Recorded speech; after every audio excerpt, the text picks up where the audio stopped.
मेरी बूढ़ी माँ अंधी थी। मेरी पत्नी उनसे बहुत चिढ़ती थी। घर में हर वक्त झगड़े और कलह से तंग आकर एक रात मैं अपनी बीमार माँ को अंधेरे में रेलवे स्टेशन ले गया और एक ट्रेन में बिठाकर छोड़ आया। पूरे रास्ते मेरा ज़मीर मुझे कोसता रहा, लेकिन मैंने अपने दिल की आवाज़ दबा दी और फिर अपनी जिंदगी में खो गया। 7 साल बाद एक दिन मैं होटल में खाना खा रहा था। तभी मेरी नज़र एक अमीर युवक पर पड़ी जो एक बुजुर्ग औरत को अपने हाथों से खाना खिला रहा था और बार बार उनके हाथ चूम रहा था। उस औरत को देखकर मेरे होश उड़ गए, क्योंकि वह तो मेरी माँ थी। हाँ, वही माँ जिन्हें मैंने 7 साल पहले रेलवे स्टेशन पर छोड़ दिया था। एक रात मैं अपने कमरे में गहरी नींद में सो रहा था जब बाहर से किसी के रोने की आवाज आई थी। पहले तो मैंने सोचा कि कोई सपना है, लेकिन आवाज लगातार आती रही तो मेरी नींद खुल गई। मैं कुछ देर तक चुपचाप सुनता रहा, पर जब आवाज और तेज हुई तो मैं उठकर बाहर गया। मेरे अंदाजे के मुताबिक आंगन में मेरी माँ बैठी रो रही थी। उन्हें रोते देख मैं घबरा गया और तुरंत उनके पास जाकर पूछा, माँ क्या हुआ? क्यों रो रही हो? सब ठीक तो है? माँ ने सिर हिलाया और कुछ नहीं बोली। मैंने उनके आंसू पोंछे और फिर कहा, माँ बताओ तो सही, हुआ क्या है? जब तक तुम बताओगी नहीं, मुझे कैसे पता चलेगा? कुछ देर बाद जब उनका मन थोड़ा संभला, तो वे धीमी आवाज में बोली, बेटा, मैं यहाँ पूजा कर रही थी। तभी किसी ने पीछे से मेरी कमर पर जोर से डंडा मारा। इतनी पीड़ा हो रही है कि मैं बता नहीं सकती, और यह काम तुम्हारी पत्नी के सिवा कोई और नहीं कर सकती। उसे पता है कि मैं देख नहीं सकती, पर फिर भी वह अपने बुरे बर्ताव से बाज नहीं आती। मैंने कभी उसे बहू समझकर नहीं सताया, फिर भी वह मुझे हर रोज दुख देती है। उससे कहो, यह भी एक वक्त बाद बुढ़ापे की दहलीज पर आएगी। ईश्वर ने इसे भी 2 बेटे दिए हैं। इसे अपने आप से डर नहीं लगता, इसे ईश्वर का भय नहीं आता। माँ की बात सुनकर मैं तुरंत बोला, नहीं माँ, कोई गलतफहमी हुई है। मीरा ऐसा नहीं कर सकती, किसी और ने मारा होगा। हो सकता है बच्चों में से किसी ने शरारत की हो। दरवाजा भी खुला हुआ था, शायद कोई बाहर का आ गया हो। पर माँ तुरंत बोली कि तुम्हारी माँ भले ही अंधी हो, लेकिन बाहरी नहीं है। वह लोगों के कदमों की आहट से इंसान को पहचान लेती है। माँ की बात सुनकर मुझ में अत्यधिक गुस्सा आया। मैंने उसे सीने से लगाया, देर तक समझाया और उनके माथे का चुंबन लिया, और उसके बाद अपने कमरे में चला आया। मेरी पत्नी मीरा भी पूजा कर रही थी। अचानक अजीब ख्यालों ने मन में घर कर लिया। क्या मीरा मार सकती है? वह पागल थोड़ी है। रोज पूजा और व्रत रखने वाली औरत है। हाँ, वह गुस्सा करती है, चिल्लाती भी है, पर हाथ उठाएगी नहीं। मैं चुपचाप वहीं बैठकर उसकी पूजा पूरी होने का इंतजार करने लगा। अगर उसने यह हरकत की भी है तो मैं उस पर सख्त कार्रवाई करूंगा। पर मैं नहीं जानता था कि तकदीर मुझे किस मोड़ पर लेकर जाएगी। कुछ देर बाद उसने पूजा पूरी की और मेरे ऊपर जल छिड़कने लगी।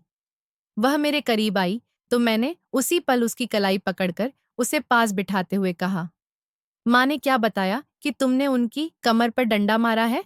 मेरे कहने की ही देर थी कि मीरा अचानक भड़क उठी। तुम्हारी माँ को आखिर समस्या क्या है? वह हमेशा मेरे पीछे क्यों पड़ती रहती है? मैं भी किसी की बेटी हूँ, उन्हें इसका एहसास क्यों नहीं है? मैंने इसलिए शादी नहीं की थी कि उनके बेवजह के इल्जाम सहती रहूं। मीरा का गुस्सा तूल पकड़ गया। वह खड़ी हुई और दरवाजे की ओर बढ़ते हुए बोली, आज तो या तो मैं इस घर में रहूंगी या तुम्हारी माँ, अब मेरी हद समाप्त हो चुकी है। इतना बड़ा इल्जाम मुझ पर लगा रही है। मैं उसे क्यों मारूं? मैं पागल थोड़ी हूं। यह कहकर वह बाहर निकल गई। मैं मुट्ठियां बांधे खड़ा था, सोचता रहा, यह औरतें मुझे पागल कर देंगी। मैं बाहर भागा, पर देर हो चुकी थी। वह मेरी माँ के पास जा पहुंची थी और मेरी माँ को देखकर गुस्से में चिल्ला रही थी, बताओ माँ, मैंने तुम्हें कब मारा? तुम्हें दिखता ही नहीं। बिना वजह तुम मुझ पर इल्जाम लगाती रहती हो। आखिर आपको समस्या क्या है? ईश्वर ने तुम्हें भी बेटा दिया है, क्या तुम्हें उसका ख्याल नहीं रहता? उसकी बात सुनकर मेरी माँ बोली, झूठ मत बोलो मीरा। मरने के बाद ईश्वर को क्या मुंह दिखाओगी? उस पवित्र जाति से डरना चाहिए। मगर मीरा तो जैसे पागल हो गई थी। उसका बस नहीं चल रहा था कि वह मेरे सामने ही मेरी माँ के चेहरे पर थप्पड़ मार दे। मैं तुरंत आगे बढ़ा। वह और भी जोर जोर से चिल्लाने लगी। उसी पल मैंने उसका बाजू पकड़ा और गुस्से में कहा, बस, अब एक शब्द भी मत बोलो मीरा। ये औरत मेरी माँ है, जिन्होंने मुझे जन्म दिया है। मैं तुम्हारी बदतमीजी बिल्कुल बर्दाश्त नहीं करूंगा। चुप हो जाओ। मेरे गुस्से पर वह खामोश तो हो गई, मगर उसके चेहरे से साफ लग रहा था कि वह इस बात का बदला जरूर लेगी। मैं कुछ देर तक उसे थामे खड़ा रहा। फिर वह झटके से अपना हाथ छुड़ाकर कमरे में चली गई और दरवाजा बंद कर लिया। मैं दिल ही दिल में अपने आप को कोसने लगा। अगर माँ को ही चुप करवा देता तो बात यहीं खत्म हो जाती। उसे पूछने की क्या जरूरत थी, मगर अब देर हो चुकी थी। मैंने माँ की ओर देखा। उनकी आंखों से आंसू बह रहे थे। मैंने उनके कंधे पर हाथ रखकर कहा, माँ, देखिए, मैंने आपकी खातिर उसे डांटा है और फिर भी अगर जरूरत पड़ी तो दोबारा डांटूंगा। उसने गलती की है। उसे आप पर हाथ नहीं उठाना चाहिए था। मैं कुछ और कहता इससे पहले ही माँ बोली, बेहतर होगा कि अपने घर पर ध्यान दो, नहीं तो बहुत देर हो जाएगी। तुम्हारे जाने के बाद यहाँ कोई आता है। मैंने हमेशा दरवाजा बजने की आवाज सुनी है और फिर किसी के कदमों की भी। मैं तुम्हारी पत्नी से पूछती हूँ, मगर वह कभी नहीं बताती कि कौन आया था। माँ की बात सुनकर मैं थोड़ा हैरान रह गया और बोला, हो सकता है उसकी कोई सहेली आती हो या उसके घर वाले। माँ बोली, उसके घर वाले जब भी आते हैं मुझसे मिलते हैं। उसकी सहेलियां भी मुझे नमस्ते करती हैं, लेकिन यह जो रोज कोई आता है, उससे तो मैं कभी नहीं मिली। तुम उससे जरूर पूछो कि तुम्हारे जाने के बाद रोज कौन आता है। आज जब मैंने यही बात उससे पूछी तो वह भड़क गई और कमरे के अंदर चली गई। जब मैं पूजा करने लगी तो उसी ने मुझ पर हाथ उठा दिया। माँ की बात सुनकर मेरे अंदर डर और बेचैनी दोनों भर गए। मैं फिलहाल कुछ नहीं बोला, क्योंकि अगर मैं उस समय अंदर जाकर सवाल करता तो घर में कोहराम मच जाता।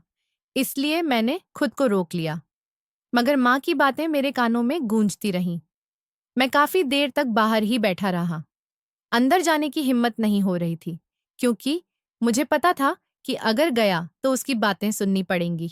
इसलिए बाहर रहना ही बेहतर समझा। वक़्त का पहिया कभी रुकता नहीं और शाम कब हो गई पता ही नहीं चला। रात के 8 बजे जब मैं कमरे में गया तो जो नज़ारा देखा उससे मेरा खून खौल उठा। मेरी पत्नी अपना सामान बांध रही थी। मैंने गुस्से से कहा, यह क्या तमाशा है मीरा? तुम हर छोटी छोटी बात पर सामान क्यों बांध लेती हो? वह मेरी तरफ देखकर बोली, क्योंकि मेरा मायका अभी भी मेरा है। वहां मुझे अपनाने वाले हैं। मैं तुम्हारी माँ के साथ अब एक पल भी नहीं रह सकती। उनमें जरा भी सभ्यता नहीं है। बेवजह मुझ पर इल्जाम लगाती रहती है। तुमसे डांट खिलवाई और अब सुकून से बैठी है। जो भी हो जाए, आज मैं इस घर में नहीं रुकूंगी। या तो तुम उन्हें कहीं छोड़ आओ या मुझे जाने दो। उसकी बात सुनकर मैं फट पड़ा। मैंने कहा, छोड़ आओ अपनी माँ को। मेरे सिवा उनका कौन है इस दुनिया में? तुम्हारा दिमाग ठीक है? कैसी बातें कर रही हो तुम? मैंने झुंझलाकर कहा। वह बैग जमीन पर रखते हुए बोली, यह तुम्हारा मामला है। अब मेरा इनके साथ कोई गुजारा नहीं। मुझे माफ कर दो और मुझे जाने दो। यह कहकर वह बच्चों का हाथ थामने लगी। मैं फौरन आगे बढ़ा और बच्चों को अपनी ओर खींचते हुए बोला, अगर तुम्हें जाना है तो चली जाओ, लेकिन मेरे बच्चे कहीं नहीं जाएंगे। यह सब नाटक मत करो।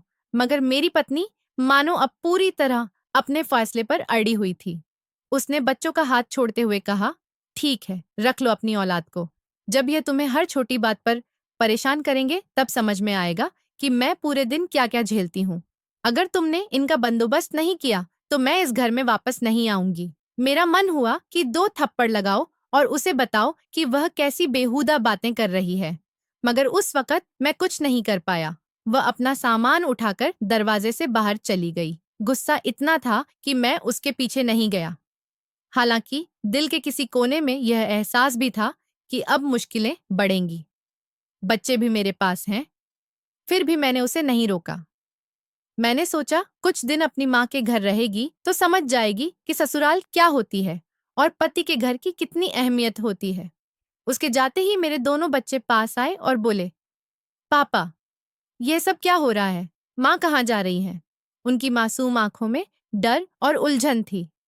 बड़ा बेटा बोला, मम्मी ने हमें मारा भी है। बेटे की बात सुनकर मेरी आंखें नम हो गईं। ना जाने क्यों मुझे अपनी पत्नी पर भरोसा नहीं रहा था। लगता था वह कुछ छुपा रही है। कोई बात है जो वह बताना नहीं चाहती। फिर भी मैंने बच्चों को समझाया, अब हमें खुद रहना है, दादी का ध्यान रखना है, खाना खुद पकाना है। मेरा बड़ा बेटा बहुत समझदार था।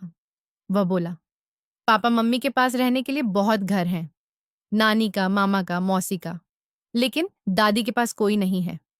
अगर आप दादी को निकाल देंगे तो वह बहुत तकलीफ में आ जाएंगी। उनके पास ना कोई भाई है, ना बहन, ना अपना घर। उसकी बात सुनकर मैं हैरान रह गया। मैंने कहा, मैं क्यों निकालूं अपनी माँ को? उन्होंने मुझे जन्म दिया है। माँ के साथ ऐसा व्यवहार कभी नहीं किया जाता। तभी छोटा बेटा मासूमियत से बोला, तो फिर पापा दादी यहीं रहेंगी ना? लेकिन मम्मी कहती थी कि उन्हें निकाल देंगे। तो मैंने उनसे कहा था कि फिर मैं भी बड़ा होकर आपको निकाल दूंगा। तब उन्होंने मुझे थप्पड़ मार दिया। उसकी बात सुनकर मैं सन्न रह गया, जैसे किसी ने मेरी जुबान काट दी हो। मैं कुछ बोल ही नहीं पाया। बड़ा बेटा छोटे को डांटते हुए बोला, चुप रहो रोहन, बाबा परेशान है, चलो दादी के पास चलते हैं। वह उसे लेकर अंदर चला गया और मैं अकेला बैठा सोचता रहा। अगर मैंने कभी अपनी माँ को निकाला होता तो क्या मेरे साथ भी ऐसा ही होता? कहते हैं, इंसान जो किसी के साथ करता है वही किसी दिन उसके सामने लौटकर जरूर आता है। अब मुझे अपनी पत्नी की चिंता होने लगी, जो मेरी माँ के साथ जो कर रही थी, शायद वही उसके साथ भी होना तय था। मैंने देर तक यही सोचते हुए सिर थाम लिया। तभी अचानक बाहर से रोहन की चीख सुनाई दी। मैं घबराकर बाहर भागा और सामने का नजारा दिल दहला देने वाला था। मेरा छोटा बेटा छत से गिर गया था। उसके सिर पर गहरी चोट आई थी। बड़ा बेटा उसे संभालने की कोशिश कर रहा था और माँ तख्त पर बैठी रोए जा रही थी। बार बार मेरा नाम पुकार रही थी। मैंने तुरंत आगे बढ़कर उसे थामा था। उसके सिर से खून बहुत तेजी से बह रहा था। मैं उसे गोद में उठाकर बिना कुछ सोचे समझे बाहर की ओर भागा और पीछे मुड़कर अपने बड़े बेटे से कहा, दादी के पास रहना, कहीं जाना मत, क्योंकि वह अभी बहुत छोटा और मासूम था। मेरा दिल जैसे गले में अटक गया था।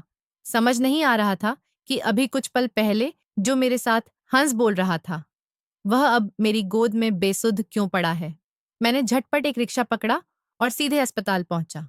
वहां उसे तुरंत आपातकालीन कक्ष में ले जाया गया। मैं बाहर बेचैनी से टहलता रहा। मेरी पूरी दुनिया मेरे दोनों बेटे थे। मैंने उन्हें खुद से भी ज्यादा चाहा था। अगर आज मेरे बेटे को कुछ हो जाता तो मैं कभी खुद को माफ नहीं कर पाता। वह बहुत छोटा और बेहद प्यारा था। मैं उसे हमेशा अपने पास रखता था और अक्सर नजर से छुपाकर डर था कि कहीं किसी की नजर ना लग जाए। पर कहते हैं ना, जब दुर्भाग्य आना होता है तो कोई रोक नहीं सकता। वक्त बहुत धीमे धीमे बीत रहा था। करीब आधे घंटे बाद डॉक्टर बाहर आईं। उनके चेहरे से साफ झलक रहा था कि उन्होंने बहुत मेहनत की है। मैं घबराकर उनकी ओर बढ़ा तो वह गुस्से से बोली, कितने लापरवाह पिता हैं आप। अगर जरा भी देर कर देते तो आपका बेटा अब हमारे बीच नहीं होता। उनके शब्द सुनकर जैसे मेरे पैरों के नीचे से जमीन खिसक गई। उन्होंने आगे पूछा, आखिर हुआ क्या था? इतनी गंभीर चोट कैसे लगी? मैं तुरंत बोला, उनकी माँ अपने मायके गई थी और मैं अपने कमरे में था। बच्चे दादी के पास थे।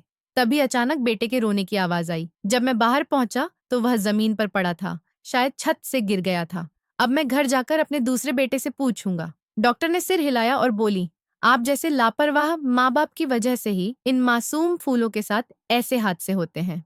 भगवान का शुक्र मानिए कि आपके बेटे की नसें सलामत हैं, वरना जितनी गंभीर चोट लगी है उसमें तो हमें पूरा यकीन था कि उसका दिमाग स्थायी रूप से प्रभावित हो जाएगा। लेकिन जिसे भगवान बचाए उसे कोई नुकसान नहीं पहुंचा सकता। मैं घबराकर बोला, क्या मैं अपने बेटे से मिल सकता हूं? उन्होंने सिर हिलाकर कहा, लेकिन ध्यान रखिए उसे किसी भी तरह का तनाव ना दें। सिर में चोट लगी है, यह कोई मामूली बात नहीं। अभी तो वह सुरक्षित है, मगर सावधानी रखना जरूरी है, क्योंकि कभी कभी ऐसे हादसे जिंदगी भर का दर्द छोड़ जाते हैं। यह कहकर वह चली गई। मैं बेचैनी में अंदर पहुंचा। वह बिस्तर पर निढाल पड़ा था। मैं तुरंत उसके पास गया और उसे चूम लिया। मेरे छूते ही उसकी आंखें खुल गईं। वह बोला, पापा माँ को बुलाइए, मुझे माँ चाहिए। मैं जल्दी से बोला, बेटा मैं अभी माँ को बुला लाता हूँ, लेकिन पहले यह बताओ ये चोट कैसे लगी? अब कैसा लग रहा है? कहीं दर्द तो नहीं? वह रोते हुए बोला, पापा मैं जानबूझकर छत पर नहीं गया था। दादी ने कहा था कि उनकी चप्पल ऊपर रखी है, वह ले आओ। मैं गया, लेकिन पता नहीं कैसे पैर फिसल गया और मैं नीचे गिर पड़ा। पापा, मुझे ऐसा लगा जैसे किसी ने पीछे से धक्का दिया हो। मैं घबरा कर बोला, तुम्हारे साथ तुम्हारा भाई भी ऊपर गया था। उसने सिर हिलाकर ना में जवाब दिया और बोला, मैंने उससे कहा था कि चलो दोनों साथ चलते हैं, लेकिन वह नहीं आया। मगर उनका कहना था कि हम दोनों में से सिर्फ एक ही जाएगा, क्योंकि छत का मसला है। फिर मैं जिद करके चला गया था। भैया तो दादी के पास ही बैठे थे और मैं हैरान रह गया था कि भला उसे धक्का कौन दे सकता है। मैंने फौरन कहा कि तुम्हारा पाँव मुड़ गया होगा और दादी से तो मैं अच्छे से निपटता हूँ। क्या उन्हें एहसास नहीं कि तुम कितने छोटे हो? मेरा दिल टूट गया कि वह मेरा इंतजार नहीं कर सकती थी। मेरी बात सुनकर मेरा बेटा तुरंत बोला, नहीं पापा, दादी तो मना कर रही थी, पर मैं जबरदस्ती गया था और उनका यही कहना था कि हम जाकर आपको बताएंगे, मगर हम दोनों ने कहा कि आप परेशान हैं, हम ही उसे ला देंगे। मगर मेरा दिमाग अब गुस्से से पागल होने के करीब आ गया था। मैंने ठान लिया था कि माँ का दिमाग अब मैं अच्छी तरह ठीक कर दूंगा। यह क्या? क्या वह मेरा बच्चा खत्म करना चाह रही है? फिलहाल मैंने बाहर आकर सबसे पहले अपनी पत्नी को फोन किया, क्योंकि उसे यह बताना जरूरी था। वह बच्चे की माँ थी और सबसे पहले उसका हक था। पहली घंटी पर ही कॉल रिसीव हो गई और उसने कुछ कहने से पहले ही मैंने नमस्ते कहकर बोल दिया कि छोटू छत से गिर गया है। मैं उसे लेकर अस्पताल आया हूँ। डॉक्टर ने बहुत बुरी खबर दी कि अगर जरा भी देर हो जाती तो हम रोहन को बचा नहीं पाते। वह तुम्हें याद कर रहा है, तुम अस्पताल आ जाओ। जबकि वह तुरंत बोली कि मैं सिर्फ एक शर्त पर अस्पताल आऊंगी, जब तुम अपनी माँ को उस घर से बाहर निकाल दोगे। और जहां तक मेरे बच्चे की बात है, वह बहुत बहादुर है, वह खुद संभाल सकता है। मगर अगर तुम्हें जरा भी समझ है तो उस औरत को घर से निकाल दो। जबकि मैंने फौरन कहा, तुम पागल हो, तुम्हें एहसास है तुम क्या कह रही हो? वह बच्चा जो जिंदगी और मौत की जंग लड़ रहा है, वह तुम्हें याद कर रहा है और तुम अभी मेरी माँ को पकड़कर बैठी हो। पर उसने कह डाला, हाँ पकड़कर ही रहूंगी हर कीमत पर, जब तक तुम उस औरत को घर से नहीं निकाल देते। ये कहकर उसने फोन काट दिया। मैं हैरान होकर मोबाइल देखता रह गया। ये कैसी औरत है? उसकी अपनी औलाद मौत के बिस्तर पर पड़ी है और उसे अब भी झगड़े और अहमियत के मसले ज्यादा जरूरी लग रहे हैं। गुस्से में मैंने सिर झटक दिया और कमरे में आ गया। तभी मेरे बेटे ने कहा, माँ से बात हो गई है, वो आ रही है। वो मुझसे बहुत प्यार करती हैं, मुझे अपना राजकुमार बेटा कहती हैं। पापा, आप दादी को भी नमस्ते कह देना। वह भी रो रही थी। आखिरी बार मैंने उसके रोने की आवाज सुनी थी। उसने कहा, पापा दादी की कोई गलती नहीं है, आप उन्हें कुछ मत कहना। मैंने कोई जवाब नहीं दिया, बस उसके सिर पर हाथ फेर कर चुपचाप खड़ा रह गया। मेरा दिमाग बिल्कुल सुन्न था। सोचता रहा, कैसी औरत है यह? अपनी औलाद की तड़प उसे जरा भी महसूस नहीं हुई। माएँ तो अपनी संतान के लिए जान तक दे देती हैं। और यह औरत थी कि मैं उसे बता रहा था, तुम्हारा बेटा ठीक नहीं है, वो तुम्हें याद कर रहा है, तुम आ जाओ। लेकिन उसे अब भी मेरी माँ की बातें ही सताई जा रही थीं। काफी देर तक मैं वहीं खड़ा रहा। डॉक्टर आए। उन्होंने ड्रिप बदली और कहा, बच्चे की माँ को बुला लीजिए। मैं क्या जवाब देता? बच्चे की माँ तो अपने अहंकार में डूबी हुई थी। उसे अपने बेटे से ज्यादा अपनी जिद प्यारी थी। वक़्त की चाल कभी रुकी नहीं और ना कभी रुकेगी। रात करीब 12 बजे मुझे अस्पताल से छुट्टी मिली। मेरा दिल चाहता था कि अपने बच्चे को लेकर उसकी नानी के घर चला जाऊं। उसकी संतान जब उसके सामने ऐसे हाल में होगी तो वह खुद तड़प उठेगी। पर जिस तरह उसने मेरा मुंह तोड़ा था, मेरी बात को नकार दिया था, उससे मेरा दिल बहुत टूट चुका था। मैं एक छोटी सी यात्रा करके अपने घर पहुंचा तो वह लम्हा किसी झटके से कम नहीं था। मेरे घर के सामने मेरे ससुराल की बाइक खड़ी थी, यानी मेरी पत्नी आ गई थी। कुछ पल के लिए मैं हिल नहीं पाया। फिर धीरे धीरे चेहरे पर मुस्कान लौट आई। जो कुछ भी मैंने उसके बारे में सोचा था, सब गलत निकला। एक माँ कभी भी अपने बच्चे को ऐसे समय में अकेला नहीं छोड़ सकती। यह मेरी लापरवाही साबित हुई। जब मैं घर में दाखिल हुआ तो आंगन में ही मेरा साला अपने बड़े बेटे के साथ बैठा था। मुझे देखते ही वह उठ खड़ा हुआ। मेरी गोद में छोटा रोहन था। मैंने बहुत सावधानी से उसे अंदर ले जाकर लिटाया और फिर बाहर अपने साले के साथ आया। उसने देखते ही कहा कि बहन तो नहीं आई, लेकिन उन्होंने मुझे भेजा है ताकि मैं उनका कुछ सामान ले आऊं। मैंने तुरंत कहा कि अपनी बहन से कहो, अगर उसे कुछ चाहिए तो वह खुद आए और ले जाए। तुम्हारी बहन कितनी निर्दयी है, एक बार भी उसने अपने बच्चे का ख्याल नहीं किया। मैंने उसे फोन करके बताया कि उसका बेटा उसे याद कर रहा है, उसके सिर पर चोट भी है। मेरा साला बोला, तुम्हें किस बात की परवाह है? जब वह बोलती है कि आप अपनी माँ का कोई इंतजाम करो, क्योंकि इन दोनों की आपसी बनती नहीं, तब तुम भी कुछ नहीं कर रहे। वह भी कब तक समझौता करेगी? वह भी इंसान है। अगर वह खुद नहीं आए तो उन्होंने मुझे जबरदस्ती भेजा है। सामान तो बहाना है, उनकी असली फिक्र अपनी संतान है। मैंने गुस्से में कहा, बेहतर है तुम अपने घर चले जाओ और अपनी बहन से कहो, जो बातें तुम्हें समझाकर भेजी हैं वह अपनी माँ के बारे में भी सोचें। मेरा साला तुरंत बोला, हमारी माँ तुम्हारी माँ जैसी चालाक नहीं है, मेरी भी पत्नी है, लेकिन मेरी पत्नी कभी मेरी माँ से नहीं लड़ती, उलझती नहीं, क्योंकि मेरी माँ उनसे कभी नहीं झगड़ती। उनका सारा ध्यान बस अपनी माँ पर रहता है। पर तुम्हारी पत्नी का बिल्कुल ख्याल तुम नहीं कर रहे। अगर तुम अपना घर बसाना चाहते हो तो अपनी माँ का इंतजाम करो। हम अपनी बहन को ऐसे घर में कभी नहीं भेजेंगे जहां उसकी जान खतरे में हो। पता नहीं तुम्हारी माँ पीठ पीछे मेरी बहन के साथ क्या क्या करती होगी। उसकी बात सुनते ही मैं फौरन बोला, मेरी माँ तो अंधी है, तुम्हारी बहन को इस बात का भी जरा ख्याल नहीं। फिर मैंने खुद को संभालते हुए कहा, खैर, मैं तुमसे क्यों झगड़ूं, तुम जाओ यहां से, तुम्हें तो बस अपनी बहन ही अच्छी लगती है। मेरी यह बात सुनकर वह बिना कुछ कहे वहां से चला गया। मुझे अपनी पत्नी पर बहुत गुस्सा आ रहा था। उसे जरा भी अपने बच्चों का एहसास नहीं था, मगर कहीं ना कहीं उसका भाई कुछ बातें सही कह गया था। मैं किसी और की वजह से अपना घर बर्बाद कर रहा था। मेरे 2 बच्चे थे और दोनों अपनी माँ से बहुत प्यार करते थे। मैं बरामदे में बैठा सोच रहा था, तभी मेरा बड़ा बेटा मेरे पास आया और बोला, पापा, मैंने कुछ नहीं खाया है, मुझे भूख लगी है। रोहन तो सो गया है, आप मुझे कुछ खाने को दे दो। दादी ने भी कुछ नहीं खाया, वह भी भूखी है। हमने कुछ बनाने की कोशिश की थी, लेकिन दादी को चोट लग गई। उन्हें तो कुछ दिखाई भी नहीं देता और मुझे बनाना नहीं आता। बेटे की बात सुनकर मैंने उसके सिर पर प्यार से हाथ फेरा और कहा, अच्छा, तुम रोहन के पास जाकर बैठो, मैं सबके लिए कुछ बाहर से लेकर आता हूँ। वह ठीक है पापा, कहकर अंदर चला गया। मुझे बार बार यही सोच सताने लगी, क्या अब मेरी माँ का इस घर में होना परेशानी बन गया था? मैं इन बातों पर और नहीं सोचना चाहता था। सीधा दूध, ब्रेड और दही लेकर घर लौट आया। उस वक्त कोई होटल या ढाबा खुला नहीं था। घर आकर मैंने दूध गर्म किया, बच्चों के पास गया। रोहन गहरी नींद में था, जबकि बड़ा बेटा जाग रहा था। मैंने उसे अपने हाथों से ब्रेड के 2 टुकड़े खिलाए और कहा, अब सो जाओ। फिर मैं अपनी माँ के पास गया। वो गहरी नींद में थी। मैं उनके पास बैठ गया और उनका चेहरा देखने लगा। यही वो औरत थी जिन्होंने मुझे 9 महीने पेट में रखा, दर्द सहा, तकलीफें झेली और मुझे पाला।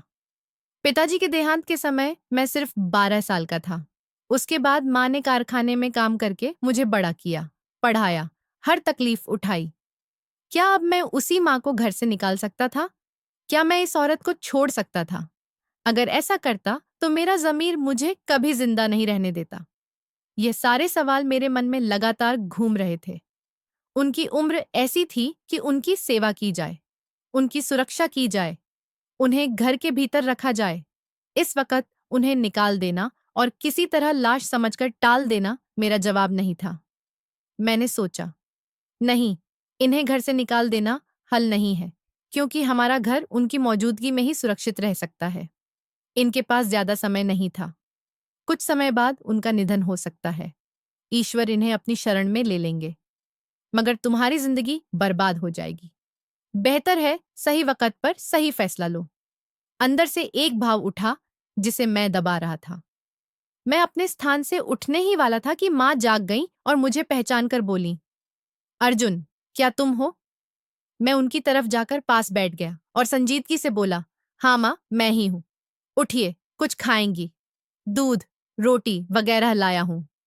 उन्होंने कहा, नहीं बेटा, मुझे भूख नहीं है। हमारे रोहन क्या हाल है? उसकी तबीयत कैसी है? मैंने तुरंत कहा, हाँ माँ, उसकी तबीयत अभी ठीक है, वह कमरे में आराम कर रहा है। आप कैसी हैं? मेरी आवाज भी नम हो रही थी। मैंने भीतर एक फैसला कर लिया था। माँ बोली, मुझे क्या होना है? मैं ठीक हूँ। तुम एक काम करो, सुबह बहू को घर ले आओ, मैं उससे माफी मांग लूंगी। बच्चों के पास माँ का होना जरूरी है। उनकी बात पर मैं कुछ पल चुप रहा, फिर हिम्मत करके बोला, माँ, मैं सोच रहा था कि आप और मैं चलते हैं। आप माफी मांग लो, सब ठीक हो जाएगा। माँ थोड़ी हिचकिचाई, पर बोली, शायद बहुत देर हो रही होगी। मैंने कहा, नहीं माँ, अभी देर नहीं हुई है। मैं उनकी अलमारी खोलकर कुछ कपड़े और उनकी चादर एक थैले में डालकर पास ले आया। माँ ने तुरंत यह महसूस कर लिया कि मैंने उनकी अलमारी से कुछ निकाला है। उनकी संवेदनशीलता बहुत तेज थी। मैंने उन्हें धीरे से खड़ा किया, चादर ओढ़ाई और अपना पर्स और मोबाइल आदि लेकर मैं बाहर आ गया। बाइक पर ले जाना मुमकिन नहीं था, क्योंकि माँ को बैठना ठीक से नहीं आता था। मुझे रिक्शा लेना पड़ा। मैंने उन्हें थामकर धीरे धीरे मेन रोड तक लाया और एक रिक्शा पकड़कर रेलवे स्टेशन के लिए निकला, इस बात से बेखबर कि जिंदगी मेरे साथ कितना बड़ा खेल खेलने वाली है। और हमारे घर से रेलवे स्टेशन काफी दूर था। लगातार हमारी गाड़ी करीब 1.5 घंटे तक चलती रही और फिर हम उतर गए। किराया देकर मैं अपनी माँ को साथ लेकर बेंच की तरफ बढ़ा। तभी माँ बोली, अरे, तुम्हारे ससुराल तो बहुत जल्दी आ जाता है, ये हम कहाँ आ गए? मैंने बातों में उन्हें उलझाते हुए कहा, माँ, आज हम दूसरे रास्ते से आए हैं।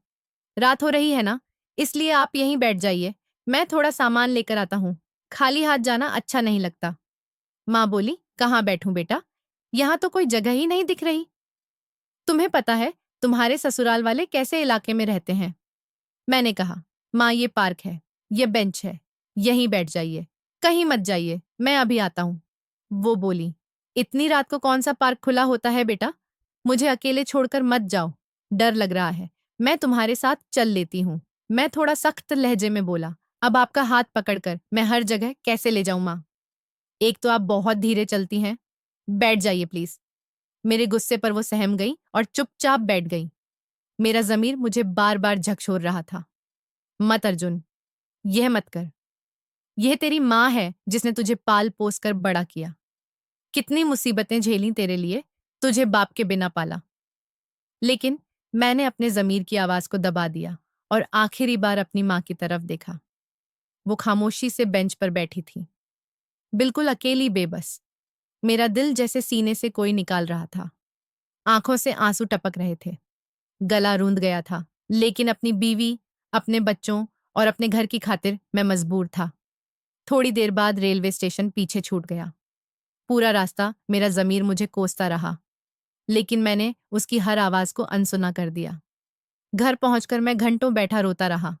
मुझे मालूम था जो हुआ बहुत गलत हुआ, लेकिन हालात ऐसे थे कि मैं मजबूरी में यह कदम उठा बैठा।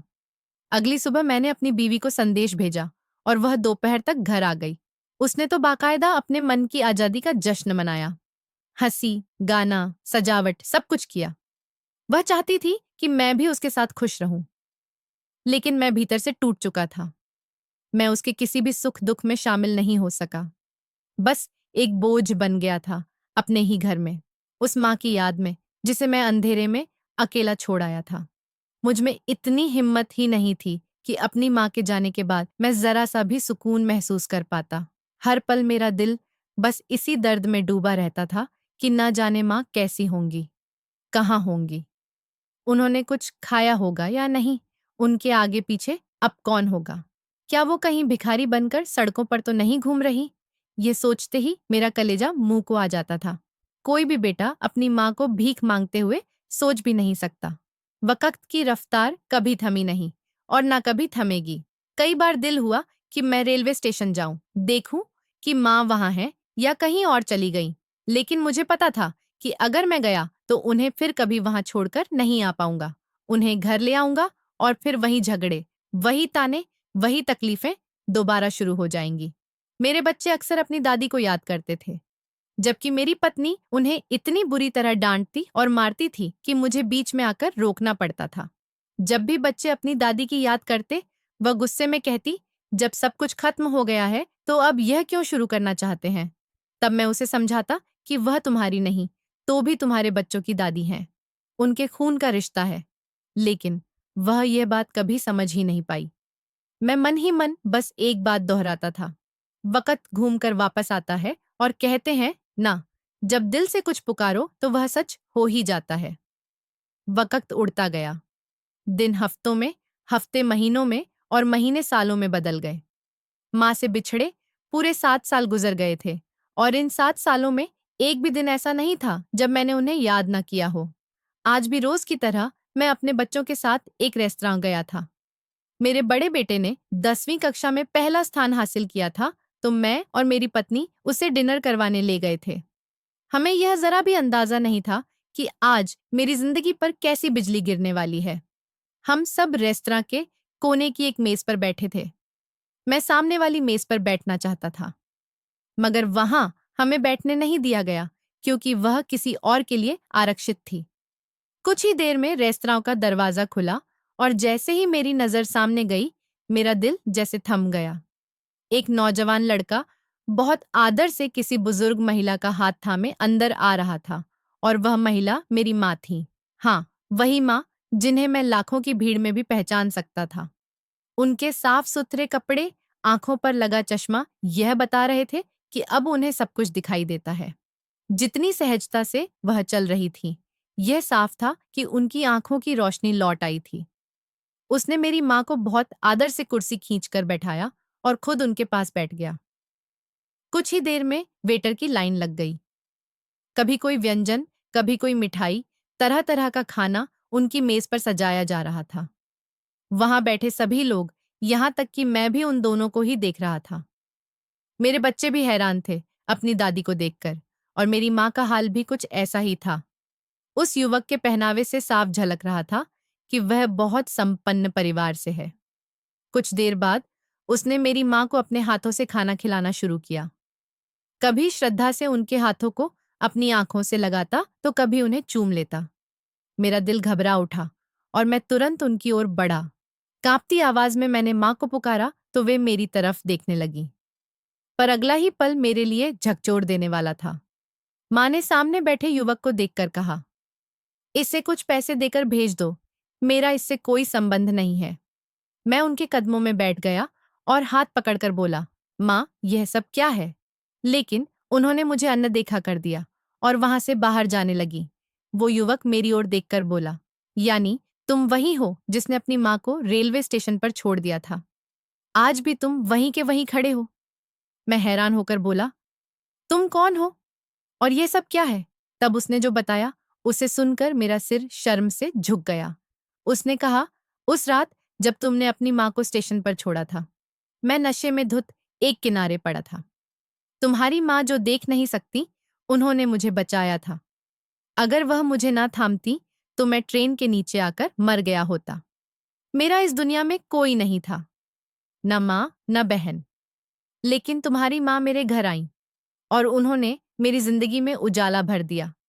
उन्होंने मुझे सुधारा, मुझे जीना सिखाया। कभी कभी मुझे यकीन ही नहीं होता कि वह मेरी सगी माँ नहीं है। उन्होंने मुझे तुम्हारे बारे में सब बताया और मैं भी तुम्हारे बारे में सब जान चुका हूँ।